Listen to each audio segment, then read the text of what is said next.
Quarta-feira, 16 de novembro, ao som da trombeta. Os Tessalonicenses, do tempo do apóstolo Paulo, eles tinham uma ideia equivocada da ressurreição, da segunda vinda de Jesus Cristo. Eles não entendiam essa questão da ressurreição. Eles achavam que Jesus viria para transformar aqueles que estavam vivos e levar para o céu. Então eles faziam de tudo para não morrer. Se alguém estava doente, um querido da família, da igreja, eles faziam de tudo para ele não morrer. Porque Jesus iria vir. Iria transformar aquela pessoa de doente para não doente, de mortal para imortal, e ia levar para o céu. Mas se ele morresse, ia perder essa bênção. Então eles constantemente, quando alguém querido morria, não tem jeito, ia morrer, morria mesmo, eram pessoas fiéis, eles ficavam desolados. E agora ele perdeu a chance de ter a vida eterna. Jesus vai voltar, ele está morto. E agora? Só os vivos agora, ele não vai ter a vida eterna. Porque a vida eterna é só para os vivos que Jesus vai transformar. Então o apóstolo Paulo, ele ficou sabendo dessa dúvida que eles tinham. Que sofrimento que ele estava passando. Ao pensar que aquele que foi justo a vida inteira, lutou pela igreja, pelos irmãos, morreu. Uma pessoa boa, morreu. E agora estava perdido. E agora, como entender isso? Era injusto isso. Então Paulo foi lá, em 1 Tessalonicenses 4, 13 a 18, fala a respeito dessa dúvida, esclarece eles. E diz, eu não quero que vocês sejam ignorantes com relação aos que morrem no Senhor. Eles estão dormindo. Os que morrem no Senhor ainda têm esperança. Vocês não devem se entristecer como aquelas pessoas que não têm esperança. Não são só os vivos que serão transformados e levados para o céu. Vocês precisam aprender que os mortos também serão transformados, pois eles serão ressuscitados no último dia. Esse último dia que a Bíblia fala bastante dele, Jesus fala desse último dia, é o dia da segunda vinda de Jesus Cristo. Então, ele fala, eu vou explicar para vocês. Quando Jesus Cristo vier, os que estiverem vivos serão transformados. Num abrir e fechar de olhos, instantaneamente, eles terão corpos imortais, sem pecado, incorruptíveis. Os que estiverem vivos.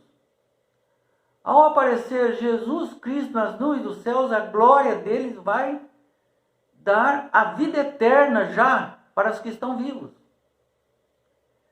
Mas para os que estão mortos, instantaneamente, ao Jesus aparecer nas nuvens dos céus, Jesus vai dar uma ordem para todos os justos que morreram crendo em Jesus Cristo de todo o coração, viviam uma vida piedosa, vai dar uma ordem para que ressuscitem, para que acordem do sono da morte e os túmulos vão abrir pelo poder de Jesus Cristo. Os túmulos vão abrir e os corpos que tinham virado pó já, pó, agora eles ressuscitam já com o corpo perfeito, sem defeito, sem doença, incorruptível, sem pecado, igual à transformação que houve naqueles que estavam vivos.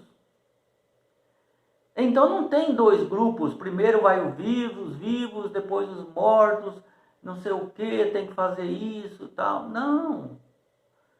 Isso é concomitantemente. É na mesma hora em que um está transformado, o outro está sendo ressuscitado. Um está sendo transformado, o seu corpo, e o outro já ressuscita transformado. Não precisa dar ordem para transformar. Ele já ressuscita transformado. Diz que tudo isso é num piscar de olhos. É rápido. Então essas duas equipes de pessoas, as vivas, que foram transformadas, as que foram ressuscitadas, os justos, ambos transformados, com o corpo e o sangue transformados para a vida eterna, perfeitos, agora são acompanhados dos anjos, os dois, ninguém vai primeiro. Essa equipe já vai, todos os fiéis, vivos e os ressuscitados, vão encontrar com Jesus nos ares. Jesus vai ficar nas nuvens dos céus, ele não vai pisar na terra contaminada, como ele fez da primeira vez que veio com um bebê. Porque agora ele vem em glória. Ele vai ficar esperando nas nuvens dos céus. Os anjos vêm buscar nós. E vai levar os vivos transformados e os ressuscitados transformados. Então, nós vamos encontrar com Jesus nos céus. Dali, nós vamos passar por todos os planetas e chegar até o terceiro céu, onde ficaremos 1000 anos.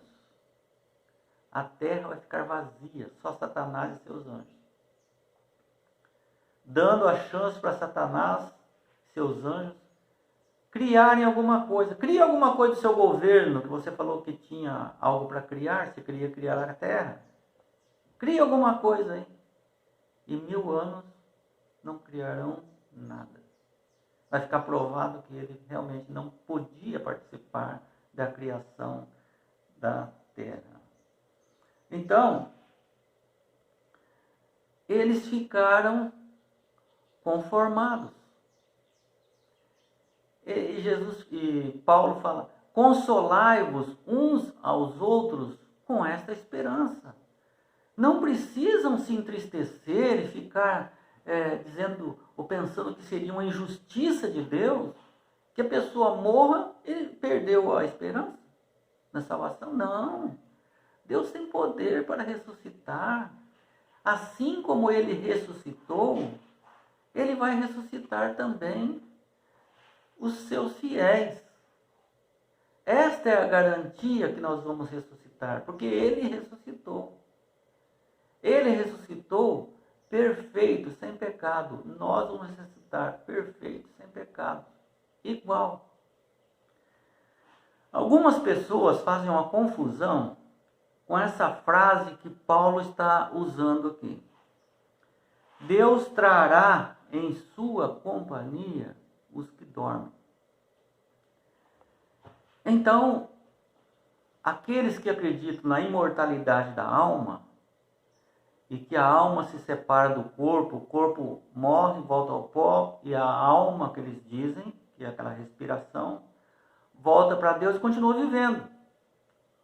Uns voltam para Deus, outros voltam para o purgatório, outros voltam para o inferno. Mas de qualquer maneira, eles continuam vivendo. Imagine o fôlego de Deus vivendo no inferno, que é incompatível isso.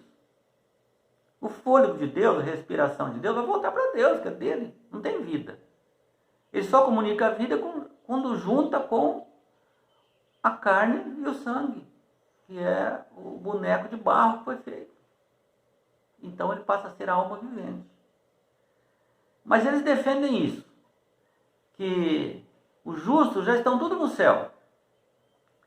E que Jesus, quando volta, vai trazer em sua companhia todas essas almas. Porque elas já estão no céu. Então vai trazer todas essas almas, esses fantasminhas, né, que é um espírito, para encontrar com o corpo. Então Jesus vai ressuscitar o corpo e vai devolver a alma. Aquele corpo lá é sua alma, vai lá. A sua é aquela lá. Então agora você encarna nela para poder agora viver eternamente. Isso não seria possível dentro da concepção teológica bíblica. Porque se as pessoas estão lá no céu, já estão vivendo. Não precisa de ressurreição. Ressurreição é dar a vida novamente àquela pessoa que está morta. Então, pelo seu poder, a trombeta soará. Ele não está dizendo aqui que a alma virá. Ele diz, não, a trombeta soará e os mortos em Cristo ressuscitarão. Então, não deve se... De onde que tiraram isso? Que a alma vai entrar no corpo de novo. Jesus não falou nada disso. O apóstolo Paulo não falou nada disso. Ninguém nunca falou nada disso. Inventaram isso. A trombeta soará, diz o apóstolo Paulo, e os mortos em Cristo ressuscitarão. E dizem, compartilhem essa verdade com os crentes vivos, para vocês saberem. Mediante Jesus, os que dormem serão ressuscitados dos mortos no fim dos tempos. Porque estão mortos. Porque se estivesse vivo, Satanás tinha razão. Quando você morre, se você comer da árvore da vida, você não vai morrer. Jesus falou, não, se você comer, você vai morrer. Satanás diz, não, você não vai morrer. Então, com essa teoria de que a pessoa de alguma forma está continuando a viver mesmo depois do pecado, essa é uma teoria de Satanás. Porque Deus fala que morre, acabou. Só vai ser dada a vida novamente quando Jesus voltar, ressoou a trombeta, deu ordem e eles ressuscitam. Aí eles vão viver. Até aí, eles estão mortos. Então, a esperança da ressurreição final, sempre ele fala no fim dos tempos, trouxe conforto aos Tessalonicenses. Eles esperaram, até que enfim. Aí sim eu vejo justiça de Deus. A mesma esperança nos ajuda a enfrentar momentos dolorosos da vida. Não pense que é só você que está passando ou vai passar dificuldades, lutas. Não é. Jesus fala assim, que o apóstolo fala que outros irmãos em vários lugares do mundo estão sendo atribulados como você, até mais do que você. Então não pense que você é o centro do mundo e que só comigo está acontecendo isso. Ai meu Deus, só comigo, será que eu mereço? Para de ficar com dó de você. Tenha fé em Deus. Deus está no comando. E Deus te abençoe.